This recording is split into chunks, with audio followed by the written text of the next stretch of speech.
It was only a matter of time before Jenna Ortega would face cancellation by the entire internet, since not only did she receive hate just for being herself during red carpet interviews,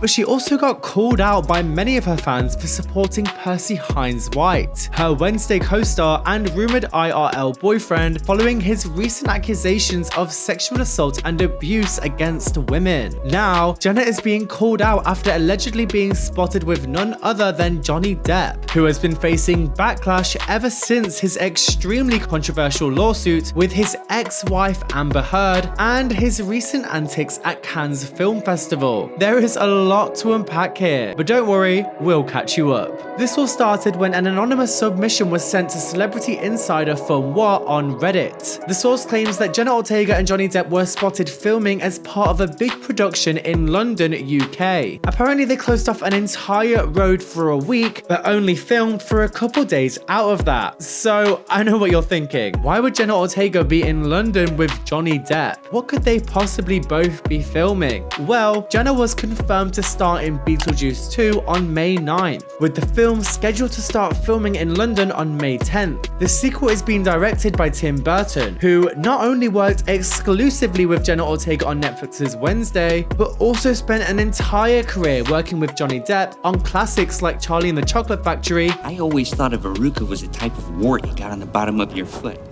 Alice in Wonderland. Have you any idea why a raven is like a writing desk? And Edward Scissorhands. Not only had Johnny Depp solidified himself as one of Hollywood's most famous and iconic actors, but as of recently, one of the industry's most controversial actors too, after he was caught up in a highly publicized legal battle with his ex-wife Amber Heard, who he sued for defamation of character after she claimed he had been physically and verbally abusive towards her. Johnny Depp ended up winning the case against Amber Heard and was awarded $15 million in damages. But this wasn't exactly a victory, because ever since then, Johnny Depp has been on very thin ice with the public and the industry, with some assuming his days of Hollywood were over. At least that was until May 12th, when Variety announced he unexpectedly signed a $20 million fragrance deal with Dior, making it the biggest men's fragrance deal of all time. And this hasn't settled nicely with fans, with thousands of fans furious over Jenna Ortega's rumored decisions to work with him. One user literally commented, "Get a job, stay away from her." Another user made a fair point when they claimed that it could just be a rumor, since Johnny Depp and Tim Burton haven't worked together in such a long time, commenting, "I guess it's possible, but Burton and Depp haven't worked together in a decade, and you'd think the studio wouldn't want the PR hassle." Fans were also reminded of Jenna's recent encounter with Percy Hines White, her Wednesday co-star, who was accused of sexual assault and racism early this year. Percy was accused of manipulating young girls, sending explicit pictures to minors, and faced scrutiny for using racist language in resurfaced videos. Both Jenna Ortega and Netflix refused to comment on the allegations, and ever since then, Jenna has been called out for continuing to associate with him. One user literally commented, "First Percy, now Johnny." We'd love to know what you guys think in the comments below. Do you think the Jenna Ortega and Johnny Depp rumors are true? How will this affect Jenna's future career? Or is it time for fans to stop assuming and leave her alone? As always, please subscribe so you can see more content like this in the future, and we'll see you next time.